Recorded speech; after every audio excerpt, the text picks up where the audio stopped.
What's going on, guys? So I'm wearing the FSU basketball jersey as I was supporting our Noles. It was a close game today, 31-29, recapping the Florida State versus Boston College. So here's my input on that game. Now, before I jump into it, if you've been watching my videos, a lot of people have asked the question, why do I keep saying FSU's not back? They blew out LSU. This team looks different.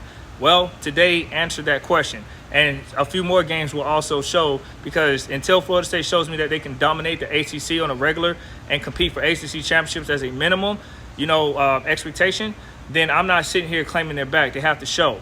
The reality is Florida State has not won an ACC championship in like 7 years. It's been going to Clemson for the majority of the years, and Florida State just hasn't been able to compete with it. Last year, FSU was so-called back, and they lost 3 straight ACC games. Now, if you feel like this FSU team different and might have better results, let's let the season take its course before you start crowning them. Now, I know the talking heads and college football fans are going to hype FSU up after blowing out LSU, but the reality is that's not a fact. That is not something that you can sit here and say that they blew out LSU, that they're back and they're ranked number 4. They haven't even played a conference game yet.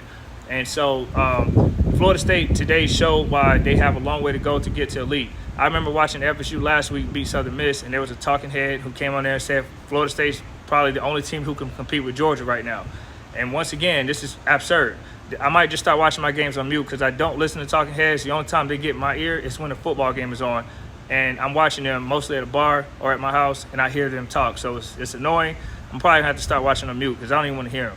But let's jump into some of the things that happened. Now, you look at the score, people are going to say it was up 31-10. The defense came back. The defense didn't do their part. They didn't stop them. What happened? If you watch the game, the offensive special teams actually didn't do their part consistently.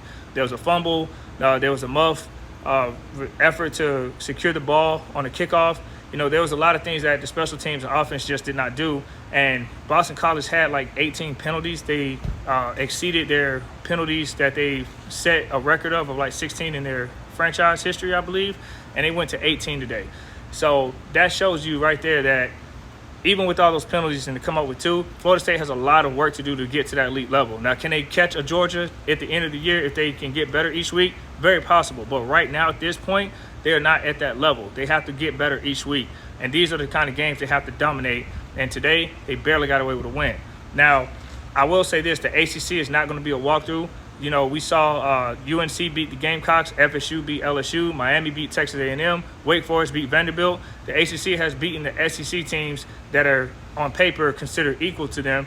And the ACC came out with majority of the wins. So the ACC will not be a walkthrough. And Duke beat Clemson. So there's still a lot of games left. But go Noles. Hopefully we get better each week.